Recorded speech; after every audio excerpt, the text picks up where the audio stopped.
Hola, me llamo Tiffany Rivera and I am a senior at Aquinas High School. My mother is my hero because she sacrifices always. The reason she struggles is that so I can be the best that I can be, and that's what I always strive for, to be the best for her, for myself, and for everyone else.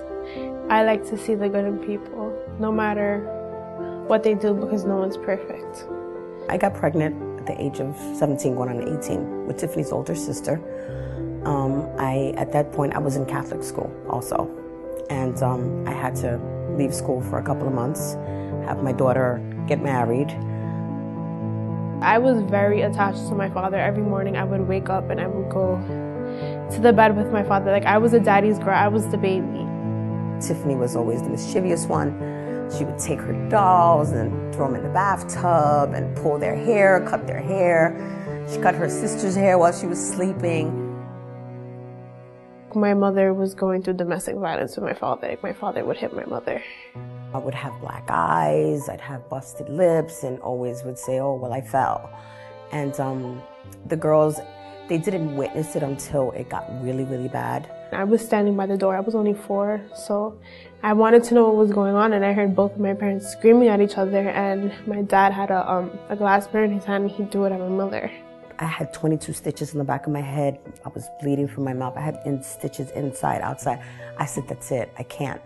I said, my daughter's, Tiffany saw this, you know, so she's gonna grow up thinking this is normal, you know, and hearing her say, Mom, Dad almost cut you up like an orange.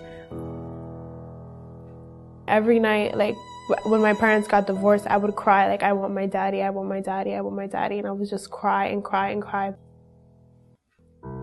I believe since my first day of school, I just sat there, I'm like, wow, I love learning. Like, I would be excited to figure out what I was gonna learn the next day of school. I'm like, wait. Tiffany's always from, I would say from pre-K, always been on the honor roll. Always. They would call her the teacher's pet, but it was because she was always helpful. My teachers were like my second parents. They were, I built like great relationships. All of my teachers that had me, they always had like a special relationship with me. I wouldn't say I was a teacher's pet, but I would say like I made a connection with all of my teachers. I wanted to be a big sister. So when I was in kindergarten, I had a baby sister. When I was in the 1st grade, I had another new baby sister. And when I was in the 2nd grade, I had a baby brother. It was a struggle. I mean, I thank the Lord for my mom, because my mom has helped me tremendously. I love my grandmother, like, she is my queen. I love her. I never let my kids know if I'm late with the rent or Con Edison or anything. My sophomore year of high school, she was diagnosed with lupus. With lupus, you have aches. Sometimes you can't even get out of bed. And she would see me get out of bed and go to work.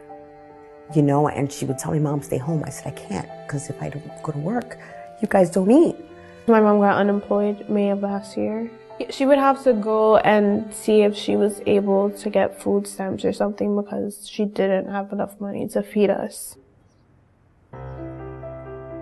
She has a bright future because she's very motivated and she has goals. She's always told us, Mom, she says, I'm going to make sure I get my degree. And not only 4 years, I'm going to get my master's. So that way, when I'm done and I have a great job, she says, you can take it easy. I'm going to give you back what you gave to me. I want to be a businesswoman. I actually want to do accounting. I love numbers. She's so mature. And her mind frame, her outlook on life, it's amazing. College to me is another step. It's another step closer for me achieving my goals and becoming successful and making those who sacrifice for me proud.